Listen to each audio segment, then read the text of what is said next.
Is going on, gents? It's R.P.M. here, coming at you with another episode of Hockey Mask Time. Now, before I get started, let us bow our heads and recite the HMT motto. A man can only take so much disrespect. And with that being said, here we have another entree that has been prepared for us by Neo the Outflanker. And it was published on the 21st of July. New Orleans coroner identifies pregnant woman slain in Gentilly Woods. A 19-year-old man is behind bars after police say he brutally murdered his pregnant ex-girlfriend. Police say a 19-year-old slit his pregnant ex-girlfriend's throat and beat her with a hammer. Police have identified the victim, who was pronounced dead on the scene as Aaliyah Stays, aged 19. Gentlemen, just so I can add even more flavor to this mouth-watering dish, I'm going to include a second article to let you know exactly who this woman was. According to the New Orleans Police Department, Alvin Severin Jr., aged 19, slashed his pregnant ex-girlfriend's throat and beat her with a hammer inside of his home on DeBoer Circle. Neighbors in the Gentilly Woods area were shocked to learn the disturbing details outlined in court documents. Quote unquote, he just didn't seem like a child that would do something like that, Janice Collins says. Now, this is where I really want you guys to focus. He was a very meek and mild person. Monday evening, neighbors saw a coroner's van in front of Severin's home. Police arrested the 19-year-old without incident. We're still trying to figure out what really happened, Collins said. Court documents paint a horrific picture. Now, let me just go ahead and say this right here. Woo! Police say Severin told them that he and his pregnant ex-girlfriend got into a disagreement Monday evening. She allegedly, quote unquote, threatened to have him killed if he didn't take care of their unborn child. Severin tells police he became enraged and blacked out. Investigators say Severin cut his girlfriend's throat with a knife and beat her in the face with a hammer.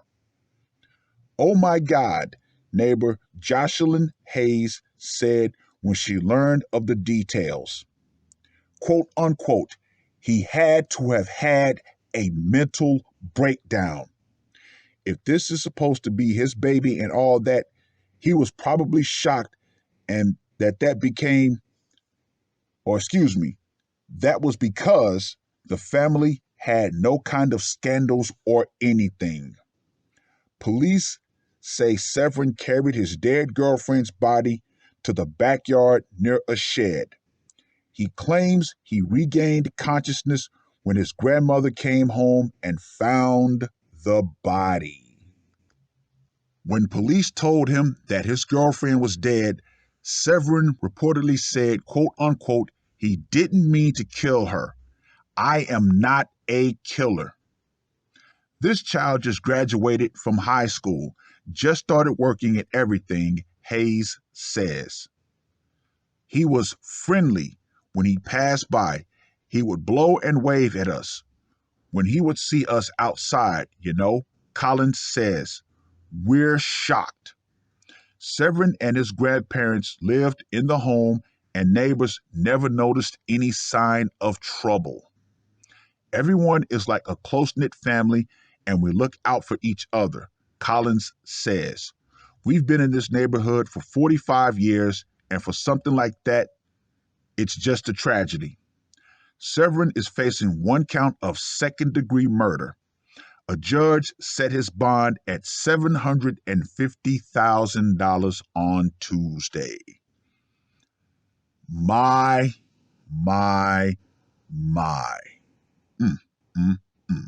Oh well, let's get to that scorecard, shall we? For location, it went down in his home. Gotta go with a 10. Method of execution. He put her to the blade. I'm going to go with a 10 on that one. Psychological impact. I'm going to go with a 10 on this one because how he was described by everybody who knew him. A meek, mild-mannered person. So I got to go with a 10. And for the brutality factor, I'm going to give this one a 15 because not only did he slit her throat, he beat her with a hammer in the face. So you know that was pure, unadulterated rage. So Mr. Severin Jr. gets a score of 45. Now, I want to focus in on something else, like I did with yesterday's HMT. Proxy violence. Notice what she said. She said she would have him killed. Not that she would do the job herself. Oh, no. Why? Because she knows of probably more than a few simps who she would have been able to put the battery in their back and they would have went and possibly hurt this kid. So what happened?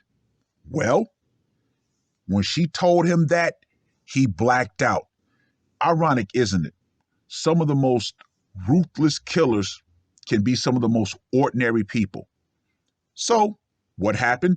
She decided to say, I'm going to have you killed. So what happened? He blacked out and became the Punisher and decided to punish her. It is what it is.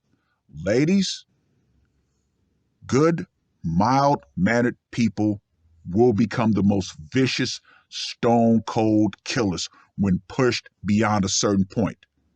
You decided to threaten this man's life, and guess what? He beat you to the punch, figuratively and literally. Hey, I got zero sympathy for this woman. Why? Because when you threaten to take somebody's life, whatever happens to you after that, you bring on to you. So, hey, she said what she said, and apparently this kid took that as so much of a credible threat, self-preservation kicked in to a lethal degree. Oh well. Read the full article. As a matter of fact, read both articles. Let me know what you guys think. And ladies, we're crystal clear on this. The power will eventually go out. Feminism, use of proxy violence by means of other men, and all of that will go out right along with it. Why? Because once you push a man beyond that line, whatever happens, happens. And especially when you threaten that man's life, all bets are off. That's all I got to say for this one. R.P.M. I am out. Woke up, murder on my mind, yeah. Losing all my hope, yeah. I'ma do the crime, yeah. Fuck the red or blue, I'ma take the black pill, yeah. Fuck the red or blue, I'ma take the black pill.